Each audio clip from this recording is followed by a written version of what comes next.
Abrí los ojos a las 3 de la madrugada y ahí estaba él, como una estatua de sombras recortada contra la oscuridad de nuestra habitación. Emiliano, mi esposo de 48 años, de pie junto a mi lado de la cama, completamente inmóvil, mirándome fijamente con esos ojos que no podía ver, pero que sentía clavados en mi rostro como agujas de hielo. Mi corazón se detuvo por un instante antes de dispararse en un galope frenético que retumbaba en mis oídos. «¿Emiliano?», susurré, mi voz quebrándose en la quietud de la noche. «¿Qué haces?». Él parpadeó, como si despertara de un trance, y una sonrisa pequeña apareció en sus labios. «Nada, Pilar. Vuelve a dormir». Su voz sonaba extraña, hueca, como si viniera desde muy lejos. Se dio la vuelta y regresó a su lado de la cama, deslizándose bajo las sábanas con movimientos lentos y deliberados. Yo me quedé rígida, cada músculo de mi cuerpo tenso como una cuerda de violín a punto de romperse. ¿Cuánto tiempo había estado ahí parado? ¿Qué estaba mirando? A mis 71 años, después de casi medio siglo compartiendo cama con este hombre, pensé que lo conocía mejor que a mí misma. Pero en ese momento, con mi respiración todavía agitada y el miedo reptando por mi columna vertebral, me di cuenta de que quizás nunca lo había conocido realmente. No pude volver a dormir esa noche. Me quedé mirando el techo, escuchando la respiración profunda y regular de Emiliano a mi lado, preguntándome si lo había imaginado todo. A mi edad, los médicos habían mencionado que el sueño se vuelve más fragmentado, que las pesadillas pueden parecer reales. Quizás había sido solo eso, una pesadilla, un delirio nocturno de una mujer vieja cuya mente empezaba a jugarle trucos. Pero cuando la luz gris del amanecer comenzó a filtrarse por las cortinas, supe en lo profundo de mi ser que no había sido un sueño. Antes de seguir con esta historia, quiero invitarte a algo importante. Si este relato te está atrapando, suscríbete al canal y deja tu like. Eso me muestra que valoras este contenido. Y cuéntame en los comentarios desde qué ciudad nos estás acompañando hoy.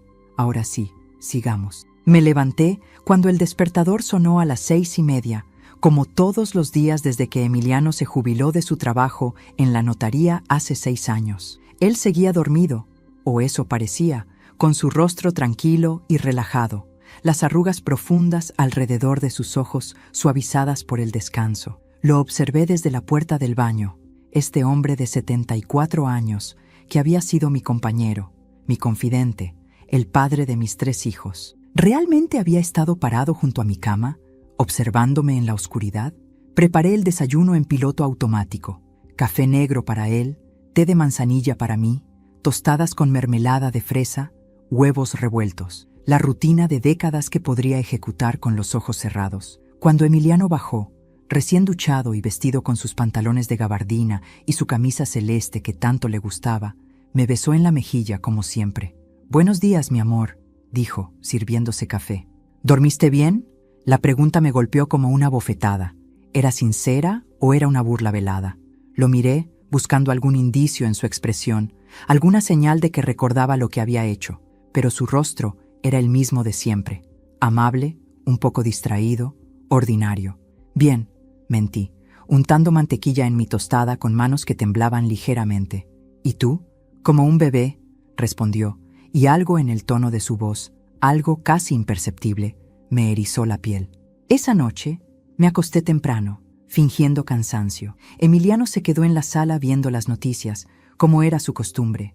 Yo yacía en la oscuridad, cada sentido en alerta máxima, esperando. A las 2:45 de la madrugada, escuché sus pasos en el pasillo. Cerré los ojos y regulé mi respiración, fingiendo estar profundamente dormida. Los pasos se detuvieron junto a mi lado de la cama, y ahí se quedó.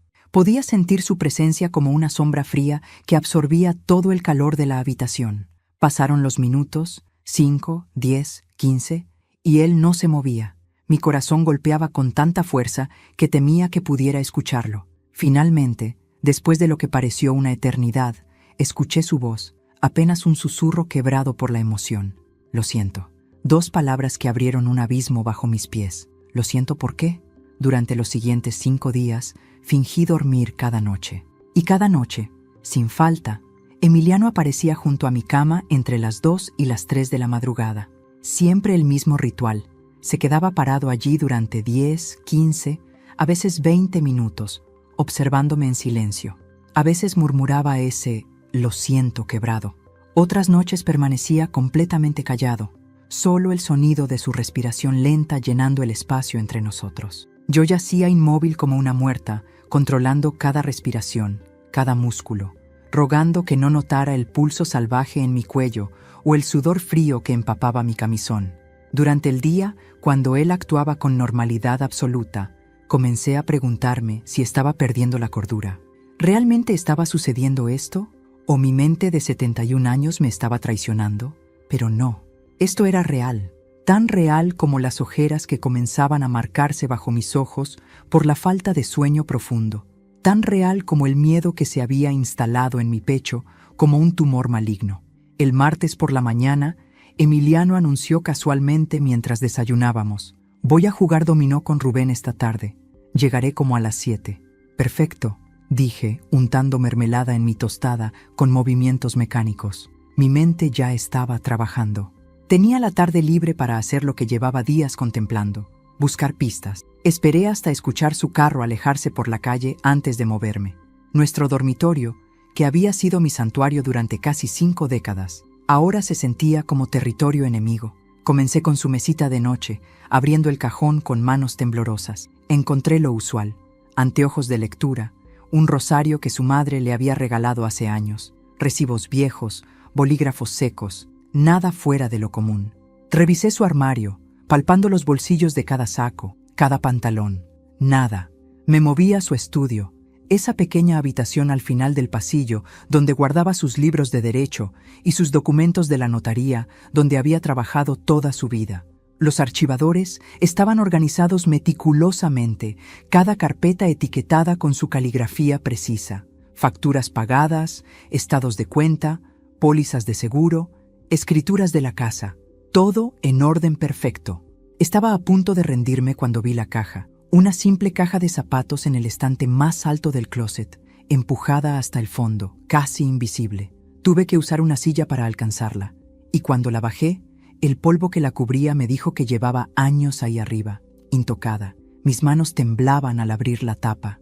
Dentro había fotografías que nunca había visto. Una mujer joven, hermosa, con cabello negro largo y ojos luminosos, sonriendo a la cámara. En algunas fotos estaba sola. En otras estaba con Emiliano, un Emiliano joven que reconocí de nuestros primeros años de matrimonio. Pero estas fotos no me incluían a mí. Detrás de cada fotografía había fechas escritas con tinta azul.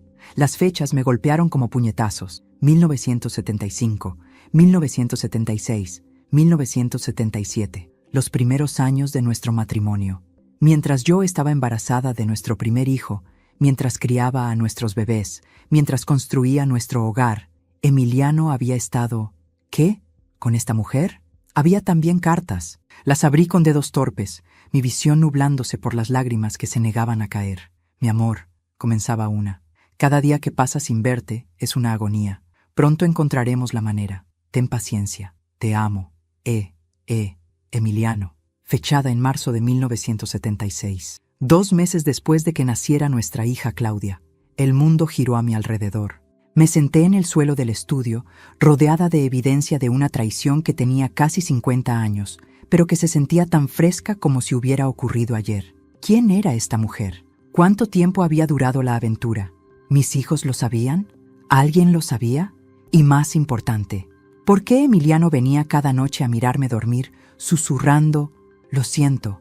Guardé todo de vuelta en la caja exactamente como lo había encontrado y la coloqué en su lugar. Bajé de la silla con piernas que apenas me sostenían y caminé como zombi hacia la cocina. Allí, finalmente, dejé que las lágrimas fluyeran. 48 años de matrimonio, 3 hijos, 5 nietos, una vida entera construida sobre... ¿qué? ¿Mentiras? ¿Secretos? ¿Un amor dividido? Esa noche, cuando Emiliano regresó de jugar dominó, oliendo a colonia vieja y cigarro de sus amigos, yo había vuelto a ponerme la máscara. Sonreí, le pregunté cómo le había ido. Serví la cena que había preparado con manos mecánicas. «Estás muy callada», observó mientras comíamos. «¿Te sientes bien?» «Solo cansada». Mentí, llevándome un bocado de pollo a la boca sin saborearlo realmente. Él asintió, aparentemente satisfecho con la respuesta, y continuó hablando sobre su partida de dominó, sobre cómo Rubén siempre hacía trampa pero nadie decía nada porque era su casa. Yo lo escuchaba y pensaba, ¿quién eres realmente? ¿Alguna vez te conocí?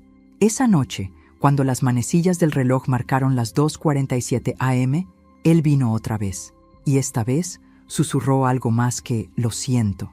Esta vez las palabras que susurró fueron «debí decirte la verdad hace tanto tiempo, pero era un cobarde, sigo siendo un cobarde».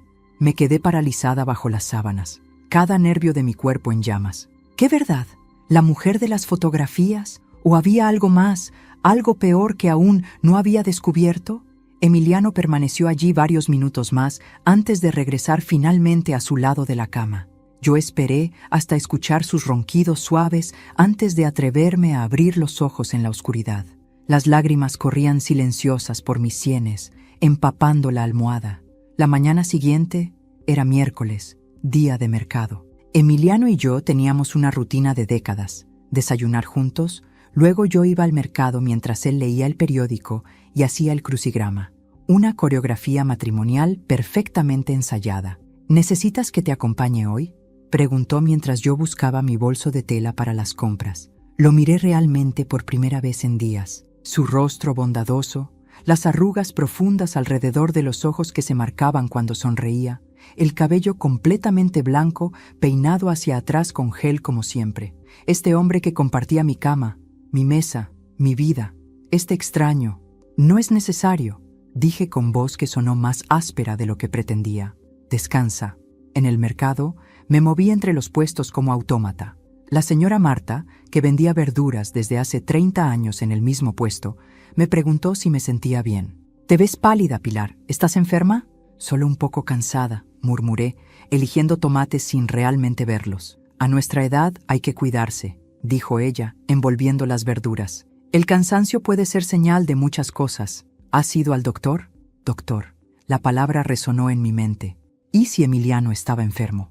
¿Y si su comportamiento nocturno era síntoma de demencia, de Alzheimer, de alguna enfermedad que estaba carcomiendo su mente?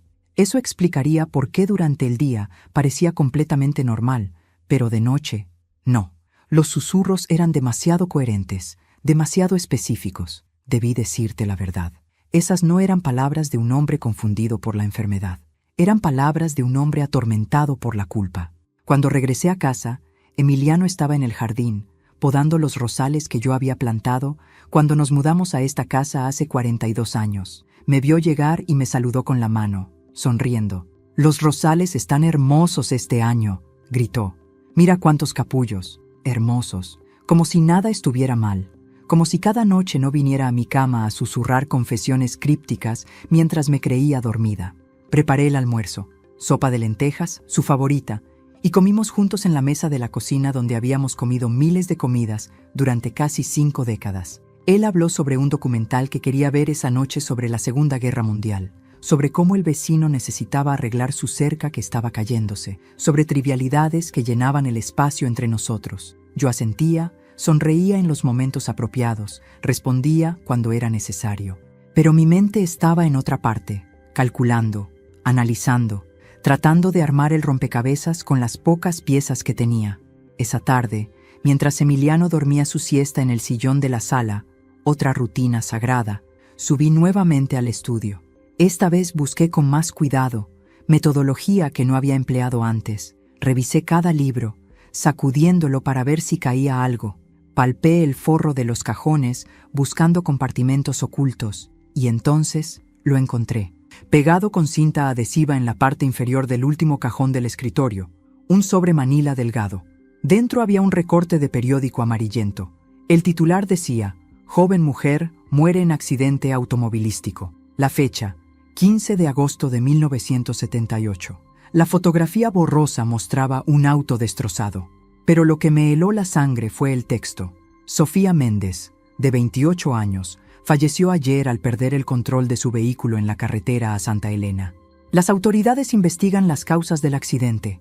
Sofía Méndez. El nombre me golpeó como un martillo.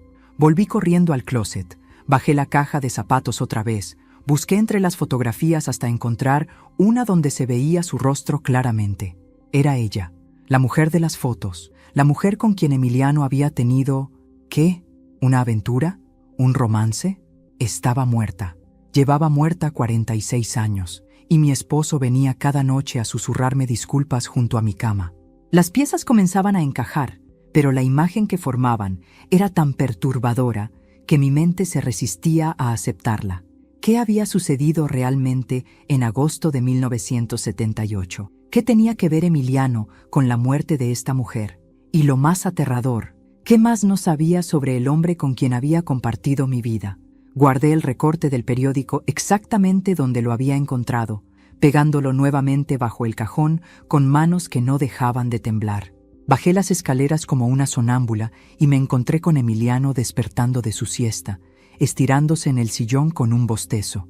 «¿Qué hora es?», preguntó, frotándose los ojos. «Las 4:30», respondí, mi voz sonando extrañamente hueca incluso para mis propios oídos. Esa noche decidí que no podía seguir así.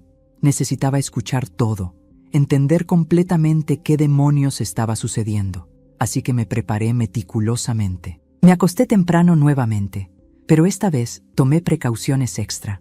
Me puse el camisón más cómodo, me acomodé en una posición que podría mantener durante horas sin moverme, y practiqué mi respiración hasta que sonaba exactamente como cuando dormía profundamente. Emiliano se quedó viendo televisión hasta más tarde que de costumbre. Escuché el murmullo del televisor, los comerciales, el noticiero de las 11. Finalmente, alrededor de la medianoche, escuché sus pasos subiendo las escaleras. Se metió en la cama a mi lado, y por un momento terrible pensé que esta noche sería diferente, que no vendría a pararme junto a la cama. Pero entonces recordé que siempre esperaba hasta pasadas las 2 de la madrugada, cuando estaba seguro de que yo estaría en sueño profundo. Esperé en la oscuridad, contando los minutos que se arrastraban como horas. El reloj de la mesita marcaba las 2:15, luego las 2:30. Mi cuerpo entero estaba rígido por la tensión de mantenerme inmóvil. A las 2:52 a.m. lo sentí moverse. Se levantó de la cama con cuidado, tratando de no hacer ruido. Escuché sus pies descalzos sobre la alfombra, rodeando el pie de la cama hacia mi lado, y entonces se detuvo. Ahí estaba otra vez, esa presencia fría y pesada junto a mí. Conté en mi mente, 1, 2, 3, 4, respirando lenta y profundamente como había practicado. Mis ojos cerrados con tanta fuerza que veía destellos de luz detrás de los párpados. Pasaron minutos, 5, 10, y entonces comenzó a hablar. No un susurro esta vez, sino palabras pronunciadas en voz baja pero clara, como si estuviera confesando a alguien que sabía que no podía escucharlo. «Sofía», dijo, y mi corazón casi se detiene al escuchar ese nombre salir de sus labios. «Sofía murió por mi culpa, y tú nunca lo supiste, Pilar. Nunca supiste que mientras te cuidaba durante tu embarazo difícil con Roberto, mientras fingías ser el esposo perfecto, yo amaba a otra mujer». Cada palabra era un cuchillo hundiéndose más profundo en mi pecho. Roberto era nuestro segundo hijo, nacido en 1978.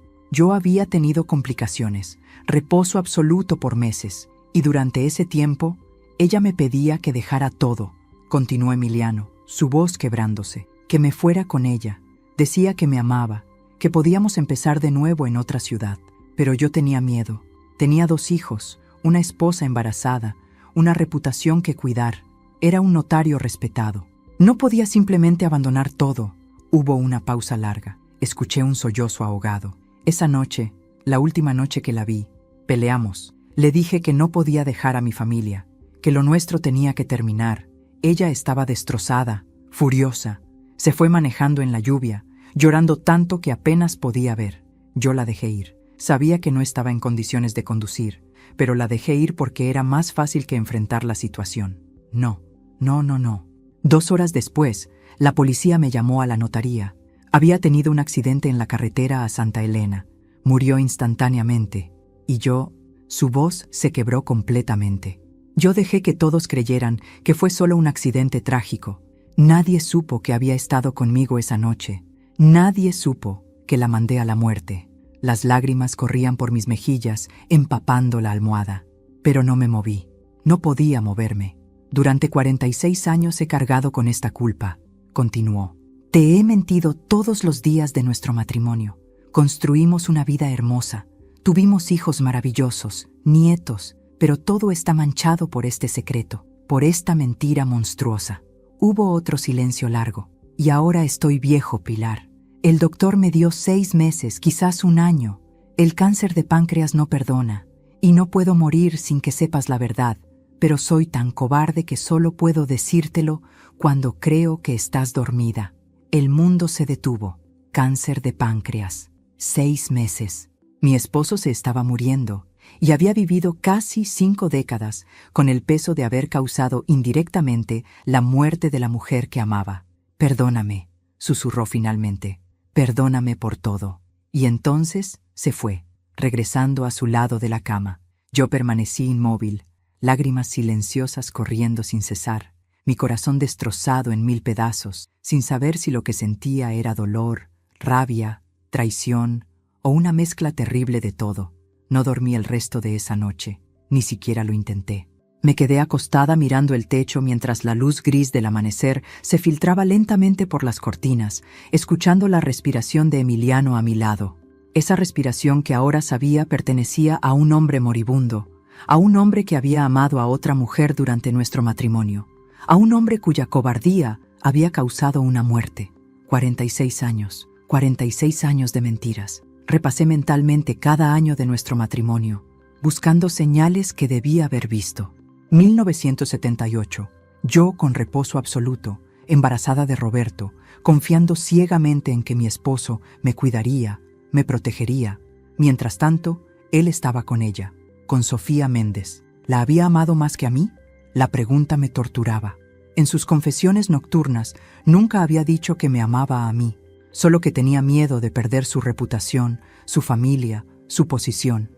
Razones prácticas, no amor. Cuando el despertador sonó a las 6:30, me levanté mecánicamente. Emiliano seguía durmiendo, su rostro en la almohada mostrando la paz de alguien que finalmente había confesado su pecado, aunque fuera a una esposa que supuestamente dormía. Bajé a la cocina y preparé café. Mis manos funcionaban por memoria muscular, porque mi mente estaba en otra parte, tratando de procesar la magnitud de lo que había descubierto. No era solo la aventura, aunque eso por sí solo era devastador. Era la muerte de esa mujer. Era saber que Emiliano la había dejado conducir en ese estado, sabiendo que estaba destrozada y llorando. Y luego estaba la otra bomba. Cáncer de páncreas. 6 meses, quizás 1 año. Mi esposo se estaba muriendo y nunca me lo había dicho. ¿Cuándo había recibido el diagnóstico? ¿Hace cuánto sabía que su tiempo se acababa? Recordé las últimas semanas, buscando pistas. Había estado más callado últimamente, más contemplativo. Un par de veces lo había encontrado mirando viejas fotografías con expresión melancólica. Una vez lo encontré llorando en el jardín, y cuando le pregunté qué pasaba, dijo que era solo alergias. Mentiras. Todo eran mentiras. Escuché sus pasos en las escaleras. Mi cuerpo se tensó automáticamente. ¿Cómo se supone que debo actuar ahora?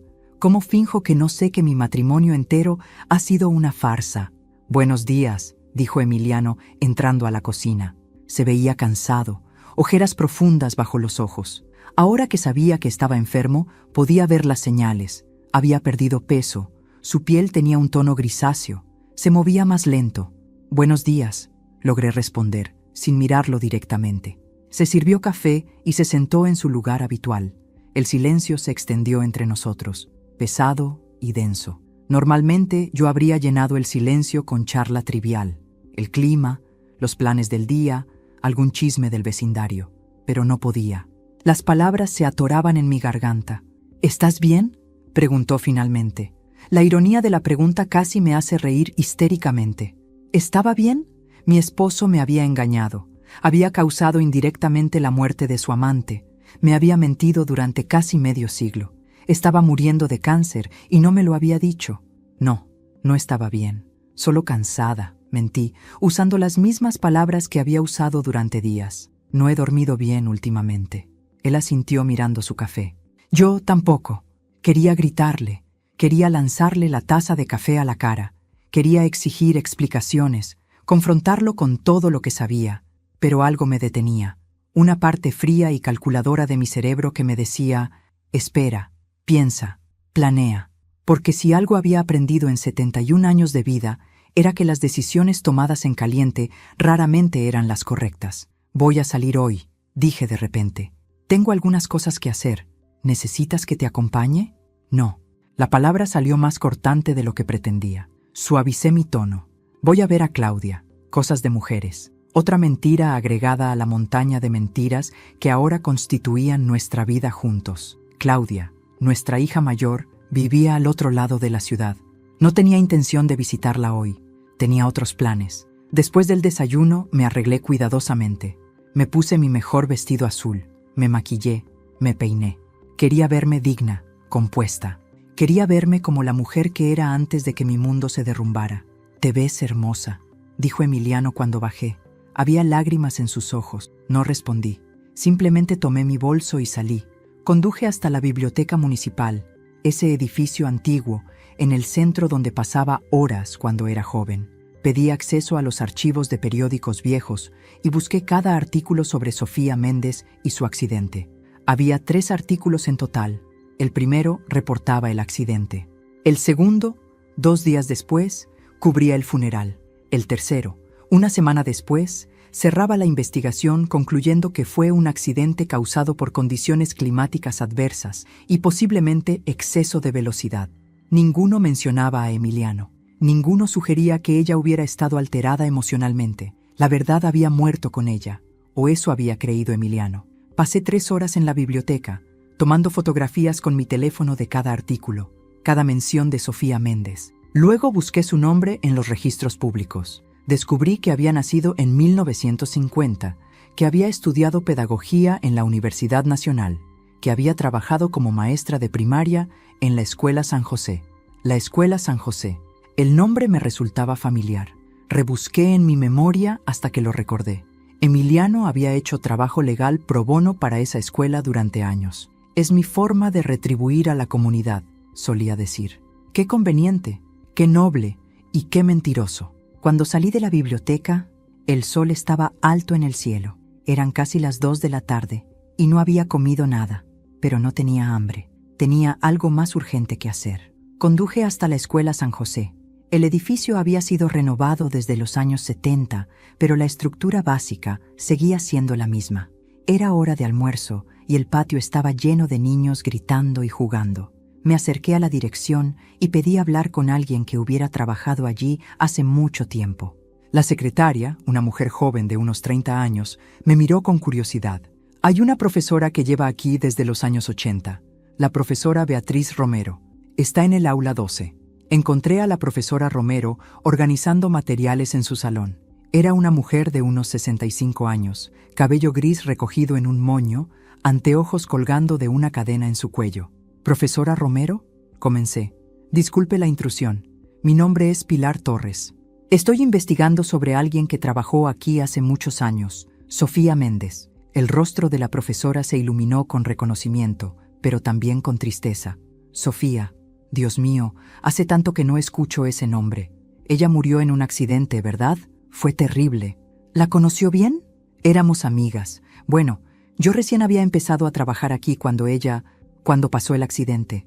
Solo trabajamos juntas 1 año, pero éramos cercanas». Se quitó los anteojos y me estudió con atención. «¿Por qué pregunta por ella después de tanto tiempo?» Tomé una decisión en ese instante, porque creo que mi esposo tuvo una relación con ella, y necesito saber la verdad. La profesora Romero palideció. Se sentó lentamente en su escritorio y me hizo un gesto para que me sentara también. «Su esposo», dijo cuidadosamente. «¿Cuál es su nombre?» «Emiliano Torres. Era notario». Ella cerró los ojos. «Entonces es verdad. Sofía nunca me dijo su nombre, solo que estaba enamorada de un hombre casado, que él le prometía que dejaría a su esposa, pero nunca lo hacía. Yo le decía que lo dejara, que estaba perdiendo su tiempo, pero ella estaba convencida de que él la amaba. Cada palabra era como ácido quemando mi piel. ¿Le dijo ella algo sobre la noche que murió?» La profesora Romero abrió los ojos y me miró directamente. «Me llamó esa tarde. Estaba llorando tanto que apenas podía entender lo que decía. Dijo que finalmente lo había confrontado, que le había dado un ultimátum. O dejaba a su esposa o ella se iba de la ciudad. Él eligió a su esposa. ¿Qué más dijo? Que iba a manejar hasta la playa, a la casa de su hermana en Santa Elena, que necesitaba alejarse de todo. Le supliqué que no condujera en ese estado, que estaba lloviendo, que la esperara y yo iría por ella, pero no me hizo caso. Las lágrimas corrían por las mejillas de la profesora. Esa fue la última vez que hablé con ella. Me quedé sentada procesando esto. Emiliano había dicho que la dejó ir sabiendo que no estaba en condiciones de conducir, pero había sido peor que eso. Ella había estado tan destrozada que había llamado a su amiga llorando, y aún así él no había hecho nada para detenerla. «Hay algo más», continuó la profesora Romero, su voz quebrándose. Después del accidente, cuando fui a la casa de Sofía a ayudar a su hermana a empacar sus cosas, encontré un diario. En las últimas entradas, Sofía escribió que estaba embarazada. El mundo se detuvo. ¿Embarazada? De 2 meses. No sabemos si el padre era su esposo, pero considerando que no tenía otra relación, es probable. Sentí como si me hubieran golpeado en el estómago. Sofía estaba embarazada de Emiliano, y él la dejó ir de todos modos. ¿Qué pasó con el diario?, pregunté. Mi voz apenas un susurro. La hermana de Sofía se lo llevó. Se mudó a otro país después del funeral. Nunca más supe de ella. Antes de continuar, quiero saber tu opinión. Escríbeme en los comentarios qué estás sintiendo con esta historia y qué harías tú si estuvieras en mi lugar. No te vayas, porque lo que viene después es aún más intenso. Le agradecí a la profesora Romero y salí de la escuela como en trance. En mi auto me permití llorar finalmente, no solo por la traición, sino por esa joven mujer que había muerto enamorada de un cobarde, llevándose a su hijo no nacido con ella. ¿Emiliano sabía del embarazo? ¿Era por eso que su culpa era tan abrumadora? Conduje a casa en piloto automático. Cuando llegué, eran casi las 5 de la tarde. Emiliano estaba en el jardín, como si nada hubiera pasado, regando las plantas. «¿Cómo estuvo tu día con Claudia?», preguntó cuando me vio llegar. Otra oportunidad para mentir, otra capa de falsedad agregada a nuestro matrimonio podrido. «Bien», dije simplemente, pasando junto a él hacia la casa. Esa noche preparé la cena en silencio. Emiliano intentó hacer conversación varias veces, pero yo respondía con monosílabos. Finalmente, él se rindió y comimos en un silencio tenso. Después de la cena, mientras él veía televisión, subí al estudio otra vez. Necesitaba más respuestas. Revisé cada papel, cada documento, cada rincón de ese maldito cuarto, y entonces encontré algo que cambió todo.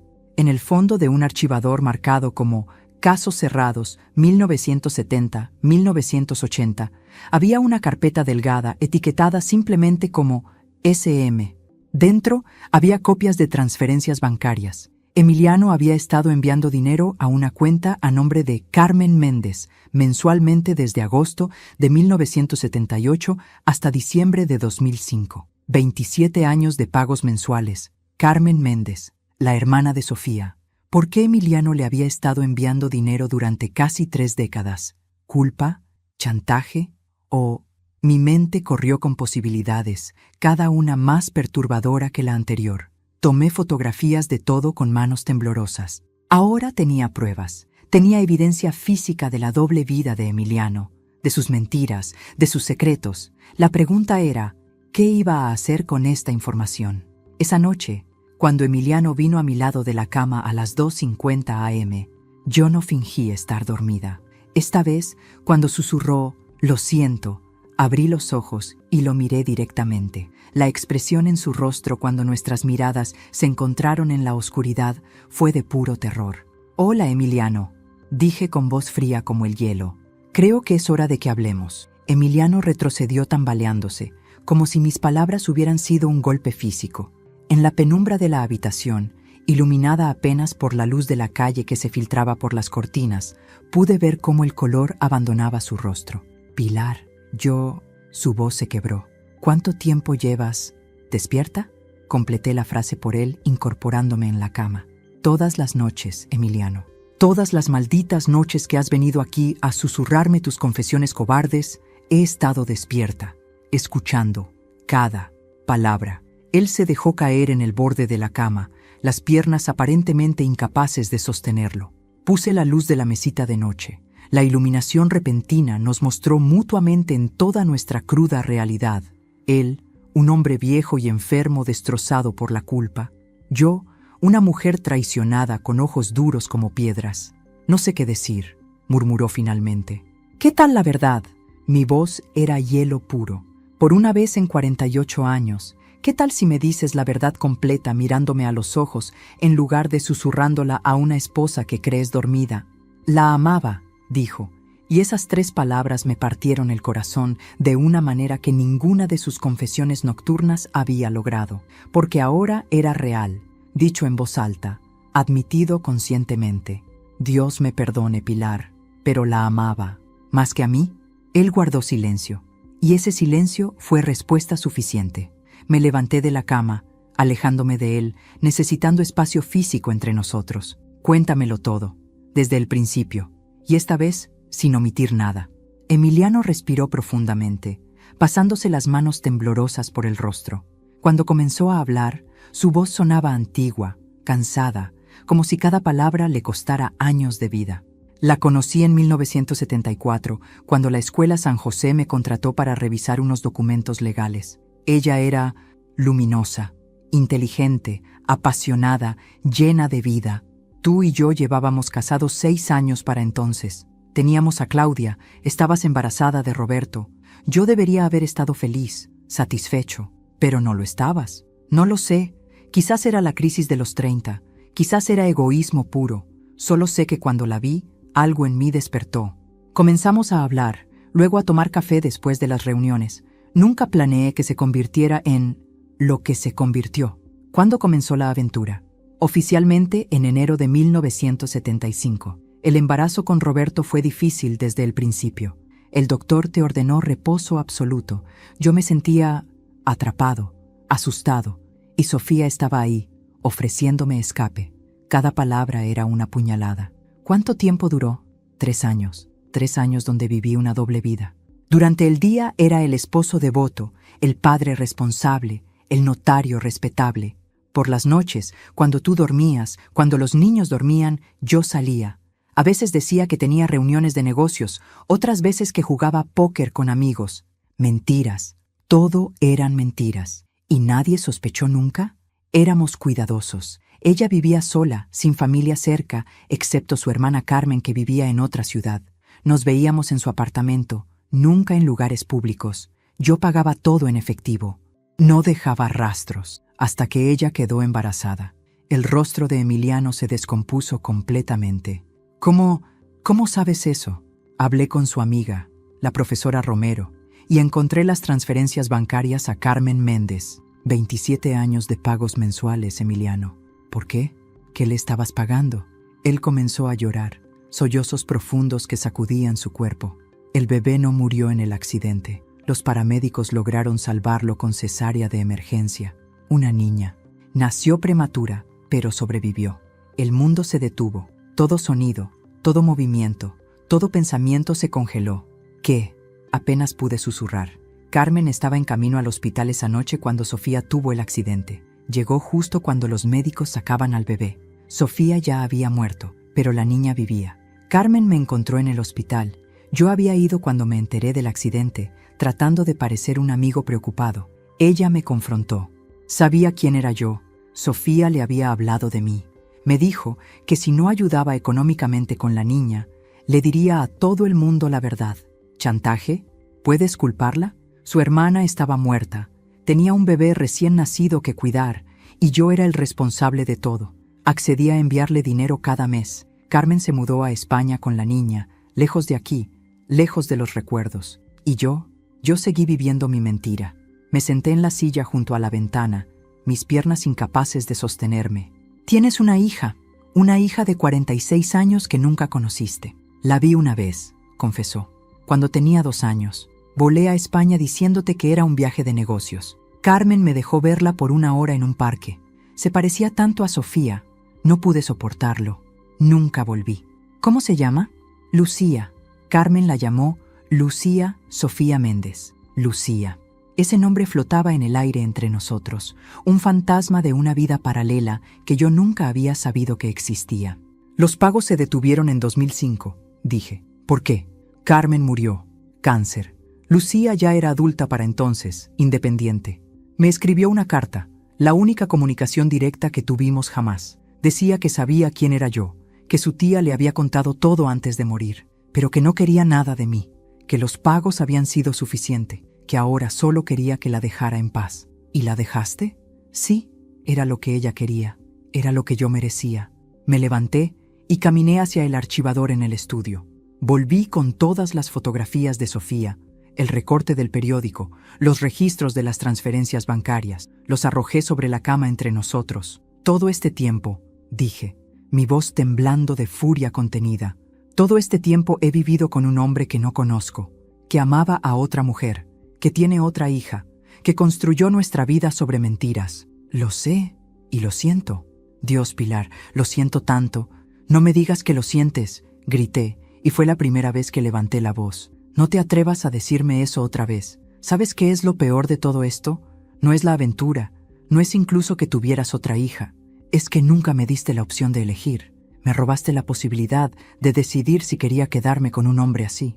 Me mantuviste en la ignorancia durante casi 50 años. Tenías razón en una cosa, dije, secándome las lágrimas furiosas de las mejillas. Eres un cobarde patético que solo pudo confesar sus pecados cuando creyó que yo no podía escucharlo. ¿Qué vas a hacer?, preguntó con voz pequeña. Honestamente, no lo sé, pero sí sé una cosa. Ese cáncer que te está matando, esa enfermedad que tampoco tuviste el valor de decirme que tenías, no va a conseguir que te perdones simplemente por lástima. No quiero tu lástima, solo quiero... ¿Qué? ¿Absolución? ¿Perdón? No lo mereces, Emiliano, y no estoy segura de poder dártelo. Me dirigí hacia la puerta del dormitorio. ¿A dónde vas?, preguntó, pánico en su voz. Al cuarto de huéspedes. No puedo dormir en la misma cama que tú esta noche.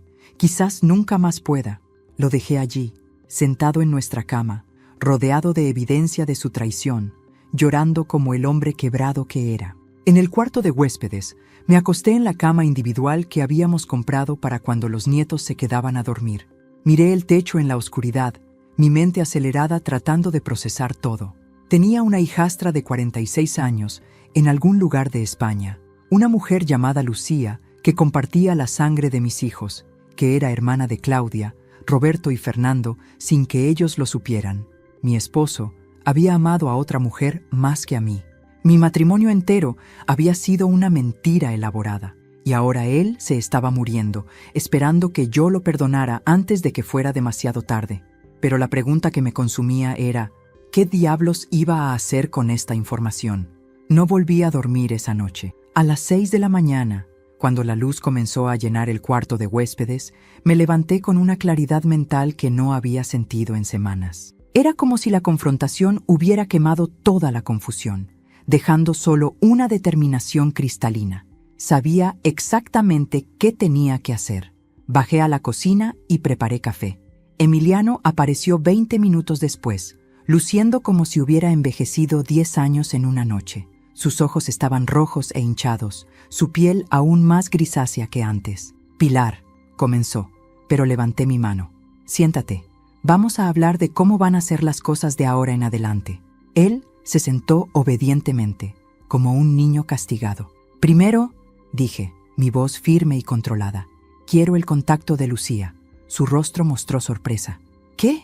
Tu hija, nuestra hija, porque quieras o no, ella es parte de esta familia aunque nunca lo supo. Quiero su información de contacto. Ahora».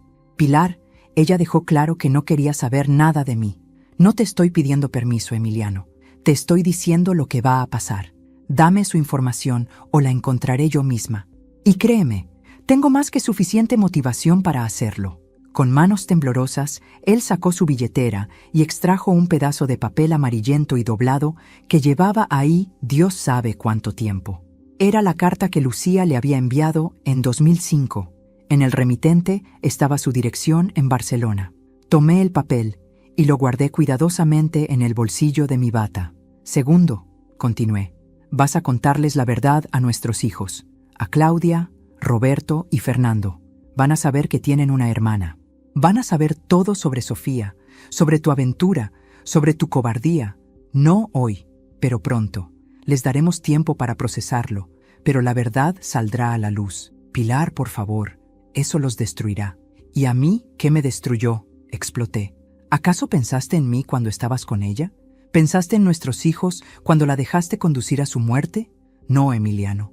Tuviste casi 50 años para pensar en las consecuencias. Ahora las vas a enfrentar. Él sollozaba silenciosamente, pero yo no sentía compasión. Todavía no. Tercero, mi voz se suavizó ligeramente. Vamos a enfrentar tu enfermedad juntos, pero no como antes, no con mentiras y secretos. Vas a decirme todo. Diagnóstico completo, pronóstico, opciones de tratamiento, y vamos a informar a nuestros hijos. Hoy. De acuerdo, susurró. Y cuarto, tomé un respiro profundo. Cuando esto termine, cuando ya no estés, voy a tomar decisiones sobre mi vida que nunca antes me permití considerar. Voy a viajar. Voy a hacer cosas que siempre quise hacer, pero que pospuse por ser la esposa perfecta. Voy a vivir, Emiliano. De verdad, vivir. Esa misma tarde, convoqué una reunión familiar. Claudia, Roberto y Fernando llegaron preocupados. Era inusual que los llamara a todos tan urgentemente. Cuando entraron y vieron a su padre y a mí sentados en la sala con expresiones serias, el miedo fue visible en sus rostros. ¿Qué pasa?, preguntó Claudia. ¿Alguien está enfermo? Siéntense, dije. Su padre tiene algo que decirles. Y Emiliano, con voz quebrada, les contó todo. Sobre Sofía, sobre la aventura, sobre el accidente, sobre Lucía. Ver a mis hijos procesar la información fue desgarrador. Claudia lloró. Roberto se levantó y salió, regresando 20 minutos después con los ojos rojos. Fernando simplemente se quedó sentado en shock, incapaz de procesar que el padre, al que habían admirado toda su vida, era capaz de tal engaño. ¿Y tú?, preguntó finalmente Claudia, mirándome. ¿Cuánto tiempo lo has sabido? 1 semana, respondí honestamente. Y he estado decidiendo qué hacer con esta información. ¿Por qué nos lo cuentas ahora?, preguntó Roberto, su voz tensa. Porque su padre está enfermo, cáncer de páncreas, etapa terminal. Le quedan meses, tal vez 1 año. Y porque todos merecen saber la verdad antes de que sea demasiado tarde para procesar, para hacer preguntas, para decidir cómo quieren manejar esto. La noticia del cáncer los golpeó como una segunda ola. Ahora lloraban por múltiples razones: traición, shock y la inminente pérdida de su padre. Los dejé con Emiliano y subí a mi habitación. Necesitaba espacio. A la mañana siguiente, después de que mis hijos se fueran, cada uno procesando a su manera, me senté en mi escritorio y escribí una carta. No en email, sino a mano, en papel, como solía hacerse. Querida Lucía, comencé. Le escribí todo. ¿Quién era yo? ¿Cómo había descubierto su existencia? Lo que había pasado entre su madre y Emiliano. Le dije que no esperaba nada de ella, que no tenía que responder si no quería, pero que sentía que merecía saber que tenía 3 hermanos que acababan de enterarse de su existencia y que, si algún día quería conocerlos, las puertas estaban abiertas. Tu padre está muriendo, escribí. No sé si eso te importa o no, pero pensé que debías saberlo, y aunque nunca conocí a tu madre, quiero que sepas que lamento profundamente todo el dolor que esta situación causó. Eras una niña inocente en todo esto, como lo fueron mis propios hijos. Si alguna vez quieres hablar, mi número está abajo, sin presión, sin expectativas, solo la verdad. Finalmente, envié la carta a Barcelona y esperé. 3 semanas después, mi teléfono sonó con un número español. ¿Señora Torres? La voz era suave, con un ligero acento español. Soy Lucía. Hablamos durante 2 horas. Ella me contó sobre su vida. Era profesora de literatura, casada, con 2 hijos. Carmen le había contado la verdad sobre su padre cuando tenía 18 años, y durante años había luchado con rabia y resentimiento. Pero con el tiempo, dijo, aprendí que guardar rencor solo me lastimaba a mí. No lo perdoné por lo que le hizo a mi madre, pero dejé de permitir que definiera mi vida. Eres más sabia que yo, admití. Todavía estoy luchando con eso. Tiene derecho a luchar, respondió ella. Usted fue engañada tanto como mi madre, solo que de manera diferente. Las 2 fuimos víctimas de su cobardía. Nos hicimos amigas, Lucía y yo. Algo improbable, hermoso y sanador. Ella no quiso conocer a Emiliano. Esa puerta está cerrada para mí, dijo. Pero sí quiso conocer a sus hermanos. 2 meses después, Claudia, Roberto y Fernando volaron a Barcelona. Cuando regresaron, traían fotografías de Lucía y sus hijos, mis nietos que nunca supe que tenía. La semejanza familiar era innegable. Emiliano lloró cuando vio las fotos. «Se parece tanto a Sofía», murmuró. «Sí», dije simplemente. No con crueldad, pero sin el consuelo que tal vez esperaba. Los siguientes meses fueron extraños. Emiliano se deterioraba físicamente mientras yo crecía emocionalmente. Cuidé de él, no por amor, sino por un sentido de humanidad básica. Había sido mi compañero durante casi 50 años, y a pesar de todo, había partes de nuestra vida que habían sido reales y buenas. Pero también comencé a hacer planes para mi futuro. Me inscribí en clases de pintura, algo que siempre había querido hacer. Reservé un viaje a Italia para después. Comencé a escribir mis memorias, mis pensamientos, mi verdad. Una noche, 3 semanas antes de que Emiliano muriera, él me tomó la mano. «Gracias», dijo, «por no abandonarme en esto. Lo hice por mí, no por ti», respondí honestamente, «para poder mirarme al espejo y saber que, a diferencia de ti, yo elegí la dignidad hasta el final». Él asintió, lágrimas rodando por sus mejillas hundidas. Emiliano Torres murió el 15 de marzo, rodeado de sus hijos. Yo estaba ahí también, sosteniendo su otra mano. Sus últimas palabras fueron: «Lo siento», las mismas palabras que había susurrado todas esas noches junto a mi cama. Después del funeral, Lucía me envió flores desde España. La tarjeta decía: «Para la mujer más fuerte que conozco. Con cariño, tu hijastra». 3 meses después, estoy en Roma, de pie frente al Coliseo, sintiendo el sol italiano en mi rostro. Tengo 72 años. Mi esposo está muerto. Mi matrimonio fue una mentira. Pero estoy viva, y por primera vez en décadas soy completamente libre. Esta es mi historia. Una historia de traición, sí, de dolor, absolutamente, pero también de supervivencia, de reinvención, de encontrar fuerza donde nunca supe que la tenía. Y aunque el camino fue oscuro, aunque las noches fueron aterradoras, aunque el susurro de mi esposo moribundo reveló horrores que nunca imaginé, al final encontré algo invaluable. Me encontré a mí misma. Y eso, descubrí, vale más que cualquier matrimonio basado en mentiras. Gracias por acompañarme hasta el final de esta historia. Si te conmovió, si te hizo reflexionar o si simplemente te mantuvo al borde de tu asiento, te invito a que suscribas al canal y dejes tu me gusta. Cuéntame en los comentarios, ¿desde qué ciudad nos estás viendo? ¿Qué habrías hecho tú en el lugar de Pilar? ¿Crees que ella tomó las decisiones correctas? Comparte esta historia con alguien que necesite recordar que nunca es tarde para reclamar tu dignidad y tu verdad. Nos vemos en la próxima historia. Recuerda, la verdad siempre encuentra la manera de salir a la luz. Aviso importante: esta historia es completamente ficticia. Todos los personajes, nombres, situaciones y eventos son producto de la imaginación y fueron creados con fines de entretenimiento, reflexión y valor emocional. Cualquier parecido con personas reales, vivas o fallecidas, lugares o acontecimientos es pura coincidencia. Esta narrativa fue diseñada para generar reflexión sobre temas como la verdad, la dignidad, el perdón y la capacidad de reinventarse a cualquier edad. No representa hechos reales ni está basada en personas específicas.